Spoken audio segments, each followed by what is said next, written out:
été formé dans un système où on ne pouvait pas avoir d'échec. L'échec n'est pas admissible.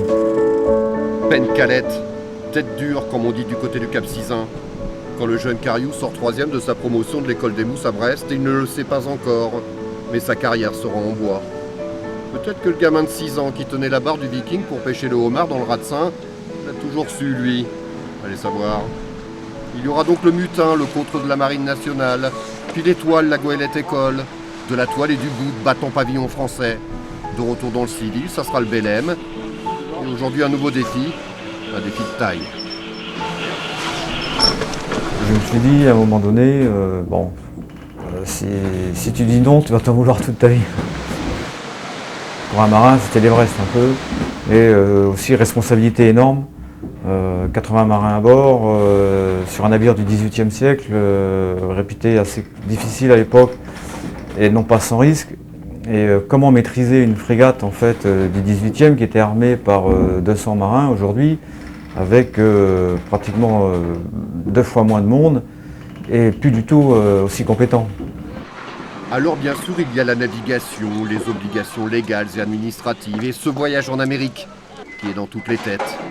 Mais le rôle du commandant, c'est avant tout la responsabilité de ce bateau et de cet équipage.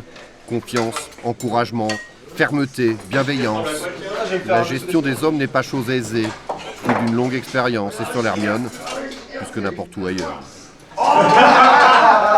C'est un personnage, mais il est il est quand même discret. Après, il y a certains moments où il joue un peu au pirate, mais avec le sourire. Mais on ne le voit pas souvent faire ça.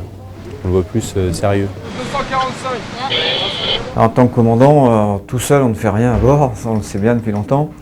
Je savais que la clé du succès c'était un équipage bien formé, sélectionné, donc des gens particulièrement motivés, engagés, disponibles, vraiment très enthousiastes, avec un bon état d'esprit, courageux, tout ça, physiquement capables de faire ça. Voilà, donc des gens qui avaient beaucoup de qualités et que j'ai sélectionnés et puis ensuite formés pour qu'ils atteignent ce niveau.